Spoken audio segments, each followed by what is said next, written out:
When you tell someone that a medicine for dogs cured your cancer, you better be ready for some skeptics. But Joe Tippin says it did save his life and others. And now even cancer researchers are open to the possibility it might be true. My neck, my liver, my pancreas, my bladder, in my bones, it was everywhere. 2 years ago, Joe Tippin says he was told to go home, call hospice, and say his goodbyes. The doctors were unanimous. He was going to die of small cell lung cancer. Once that kind of cancer goes that far afield, the odds of survival are less than 1%, and the median life expectancy is 3 months. Tippin says he went from 220 pounds to 110, but that was January of 2017.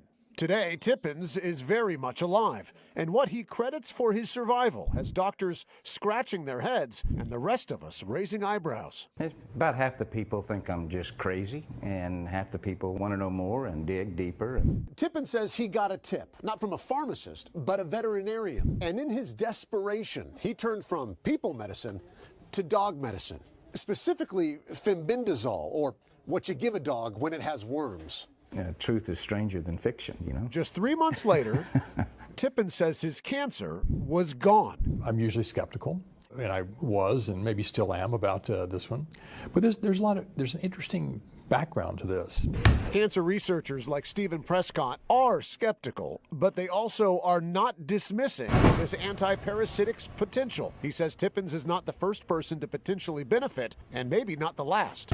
Scientists at many credible places have done work on this for years. But was it the dog dewormer, or was it something else? Tippins took the dog medicine with daily vitamin E supplements and CBD oil. He was also taking an experimental cancer-fighting drug. But Tippin says out of the 1,100 patients on that clinical trial, he was the only one cleared of cancer. Tippin says he was saved by the dog dewormer, and he plans to take it for the rest of his life. Well, my insurance company spent $1.2 million on me with traditional means before I switched to a $5 a week medicine that actually saved me.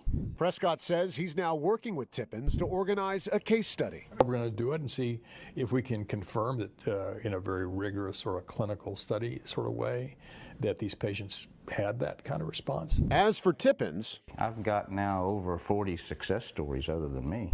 He's sharing his story on an online blog that has already been read more than 100,000 times. Most of the feedback, positive or curious. It's very interesting information. Make sure you share these videos out if you could, please. I'm not quite getting the reach that I should be here on Clapper for some reason. Thank you. Clapper,